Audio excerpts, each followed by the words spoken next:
Olá, seja bem-vindo a mais um vídeo do canal. Nele veremos como se deu a participação do Brasil na Primeira Guerra Mundial. O Brasil, aliás, foi o único país sul-americano a participar das duas guerras mundiais. Se gostar do vídeo, peço que deixe seu like e se inscreva. Em 4 de agosto de 1914, um dia após as tropas alemãs entrarem na Bélgica e quando a Grã-Bretanha declarou oficialmente a guerra à Alemanha, o governo do Brasil anunciou que assumiria uma posição neutra na guerra, em consonância com os países vizinhos da América do Sul e os Estados Unidos. Até 1917, o Brasil se manteve neutro e tentou o máximo possível se afastar dessa guerra entre as potências mundiais. Nosso país não estava envolvido com as questões que levaram aqueles países a entrar em guerra. Tínhamos uma boa relação com os dois lados do conflito, não só apenas econômica, mas até militar, e estávamos a oceano inteiro de distância do conflito. Além de que nossas forças armadas não estavam no seu melhor momento, devido a algumas revoltas que beiraram a guerra civil, como a revolta federalista, por exemplo. Apesar de grande parte da mídia simpatizar com os aliados, todo mundo no Brasil concordava que a guerra na Europa era uma coisa que não nos devíamos se envolver. O Brasil sofria os efeitos de uma economia frágil. Dependia fortemente das exportações de café e precisava importar petróleo. As grandes potências inimigas eram também as maiores compradoras do nosso principal produto de exportação na época, que era o café. Com o avanço da guerra, os portos em todo o mundo foram bloqueados e os países, notadamente o Reino Unido, um dos nossos principais clientes, proibiu as importações de café, em favor de produtos mais urgentemente necessários. As vendas despencaram. Como resultado da guerra submarina e irrestrita praticada pelo Império Alemão, as exportações de café do Brasil logo foram atacadas fisicamente. Em 1916 e 1917, vários navios mercantes brasileiros foram afundados por submarinos alemães. Como as equipes eram principalmente não brasileiras, os eventos tiveram pouco impacto no Brasil. Uma proclamação alemã que restringia a liberdade marítima dos países neutros sensibilizou a opinião pública brasileira e propiciou a decisão de dar apoio à causa aliada. Cada vez mais se complicavam os problemas oriundos da guerra. Embora partidário da neutralidade absoluta, o presidente Venceslau Braz não podia permanecer indiferente quando se multiplicavam as provas de intervenção camuflada da Alemanha, com violações dos portos nacionais para reabastecimento de cruzadores disfarçados em navios mercantes, incentivo a greves operárias e tentativas de mobilização das colônias no Brasil, povoadas por alemães e seus descendentes. Em abril de 1917, um torpedo alemão atacou o navio a vapor Paraná, com 4.466 toneladas de café, matando 3 membros brasileiros da tripulação, apesar de operar de acordo com as regras estabelecidas para países neutros. A notícia dos ataques provocou protestos violentos em todo o Brasil e ataques contra descendentes de imigrantes alemães, particularmente no sul do Brasil, onde muitos se estabeleceram. Eles prejudicaram negócios e casas pertencentes a descendentes de alemães. Foi essa revolta popular contra a Alemanha que levou o país a ter um lado. Com essa pressão popular, o Brasil rompe relações com a Alemanha e com os países pertencentes à sua aliança militar em abril de 1917 e confiscou 42 navios alemães na nossa costa, como reparação. Mas o governo sabia que nossas forças armadas não estavam preparadas para um esforço de guerra tão grande. Por isso só declarou oficialmente guerra contra a Alemanha e seus aliados em 26 de outubro de 1917, depois que os alemães já haviam torpedeado mais 3 navios brasileiros e atacado outros. Com a autorização do Congresso Nacional, o presidente Venceslau Braz abriu os portos brasileiros aos navios de guerra das nações aliadas. O Brasil assumiu, também, o encargo de patrulhar o Atlântico Sul, diminuindo os encargos das marinhas amigas. Foi o nosso primeiro esforço longe de águas sul-americanas. Logo foi criada uma divisão naval brasileira para ajudar o esforço aliado, com a criação pelo ministro Alexandrino Faria de Alencar, da Divisão Naval em Operações de Guerra. A tarefa era de patrulhar os mares, sobretudo o triângulo na costa noroeste da África, formado pelos seguintes vértices: Dakar, arquipélago de São Vicente e Gibraltar. Enquanto isso, os demais países latino-americanos mantiveram suas respectivas neutralidade até o fim da guerra. Por isso, mesmo nossa participação no conflito tendo sido muito pequena, acabou por tornar o Brasil no único país latino-americano a se envolver na Grande Guerra, apesar do Brasil não ter enviado seu exército para lutar na Europa. Afora a participação da divisão naval, o Brasil enviou 24 oficiais, que foram absorvidos ao exército francês, e 13 aviadores para a Força Aérea Real Britânica. O Brasil também enviou um hospital completo para Paris, com 92 médicos, que integraram uma das mais exemplares das nossas missões, e pessoal de apoio. Os oficiais brasileiros que participaram do conflito aprenderam as últimas técnicas que estavam sendo desenvolvidas, como as relativas à aviação e em terra, e outros combateram na frente ocidental.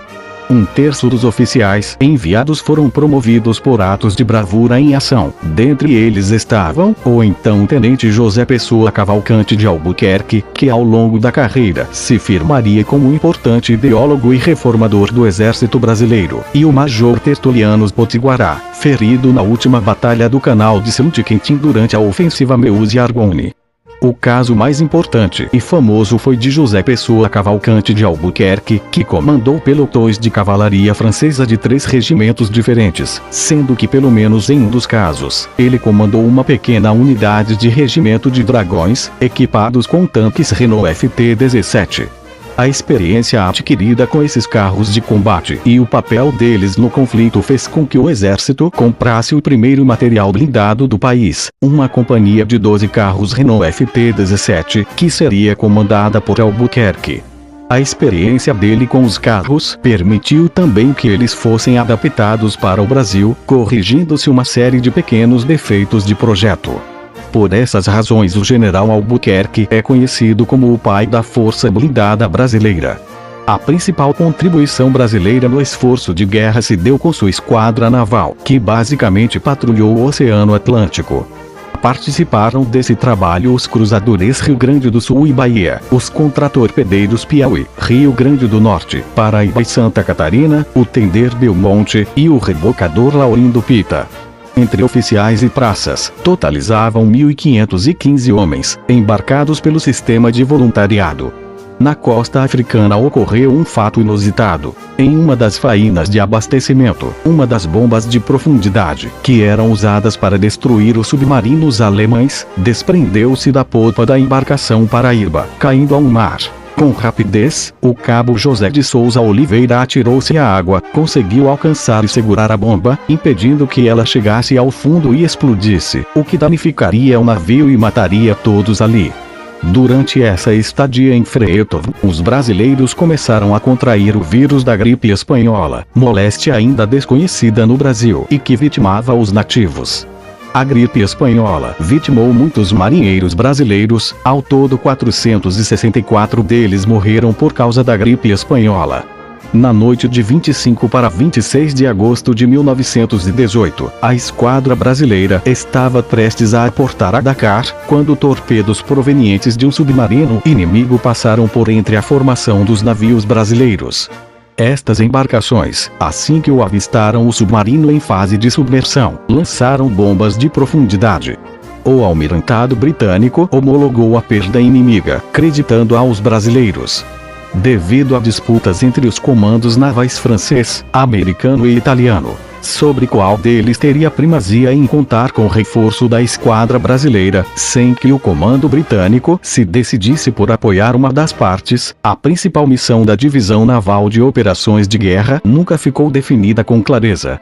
Na prática, tal indecisão do comando aliado, somada ao tempo em que parte considerável da tripulação ficou enferma em Dakar, fez com que a intenção francesa de utilizar a esquadra na proteção do tráfego marítimo ao longo do litoral noroeste africano prevalecesse. Uma vez que, quando a esquadra brasileira foi designada ao Mediterrâneo, o conflito se encontrava em suas últimas semanas. Há ainda um episódio famoso dessa participação da Marinha do Brasil, a Batalha das Toninhas. Foi um evento envolvendo a Marinha do Brasil ao largo de Gibraltar, no Mediterrâneo em novembro de 1918, ao final da Primeira Guerra Mundial. Pensando ter abordado um submarino do Império Alemão, a Marinha Brasileira atacou e dizimou um bando de toninhas, uma espécie de cetáceo muito semelhante aos golfinhos. Os britânicos alertaram ao almirante Pedro Max Fernando Frontin para tomar cuidado, pois no Estreito de Gibraltar o encouraçado HMS Britânia, designado para acompanhar a flotilha brasileira, havia sido afundado por um submarino alemão, e havia um alerta da presença de mais submarinos na área, então um ataque alemão era possível a qualquer momento. Em uma noite os vigias do cruzador Bahia teriam avistado um periscópio na água. Julgando ser um ataque alemão, então os marinheiros abriram fogo na água às cegas para tentar se defender do suposto submarino. Mas o que foi confundido com um periscópio de um submarino alemão era na verdade um cardume de toninhas. O episódio virou piada até hoje, mas temos que levar em conta que esse tipo de incidente causado pela tensão e estresse de batalha resultante nesse tipo de dano colateral não é incomum mesmo no cenário da guerra naval atual. Um exemplo disso é outro incidente da mesma natureza, ocorrido mais de 6 décadas depois, em 1982 durante a Guerra das Malvinas, quando a fragata britânica HMS Brilliant, dotada de modernos equipamentos eletrônicos, confundiu um grupo de baleias com submarinos argentinos, abrindo fogo contra os animais. Os sonares ingleses não conseguiram diferenciar submarinos de baleias, e eles lançaram 2 torpedos contra as baleias matando 2 delas, e um helicóptero da Marinha matou outra. Na época da Primeira Guerra Mundial, não se possuíam de mecanismos de detecção eletrônica de submarinos. Depois de patrulhar o Atlântico, a esquadra chegou em Gibraltar em 10 de novembro de 1918 para atuar no mar Mediterrâneo, mas um dia depois disso a guerra acabou. O desenvolvimento das aviações militar e naval foi uma consequência extremamente positiva da Grande Guerra para as Forças Armadas brasileiras. Nessa época o Brasil não possuía ainda uma força aérea, que seria criada apenas na década de 40, só possuindo setores de aviação na Marinha e no Exército. Antes da guerra vários oficiais desses setores brasileiros foram enviados para a Europa, onde receberam treinamento militar importante com aviadores militares franceses e britânicos, o que continuou acontecendo no decorrer do conflito. Os pilotos brasileiros foram integrados e entraram em combate. Em aviões britânicos, contabilizaram mais de 9.000 horas de patrulha, localizaram 42 submarinos inimigos e afundaram 3.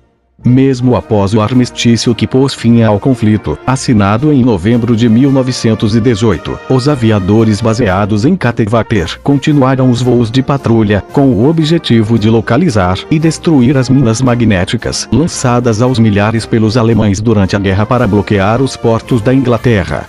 Em março de 1919, os aviadores brasileiros que estavam na Inglaterra receberam ordens para retornar ao Brasil, o que foi feito a bordo do tender Belmonte.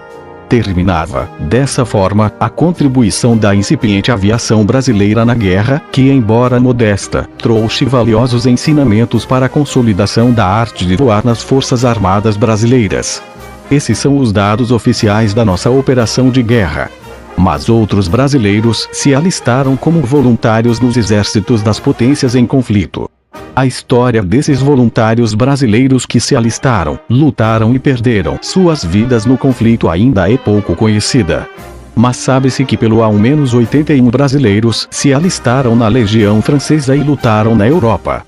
Depois de fulminante contra-ofensiva dos exércitos aliados conduzidos pelo Marechal Ferdinand Foch, os alemães foram recuando até a fronteira da França e dos Flandres belgas.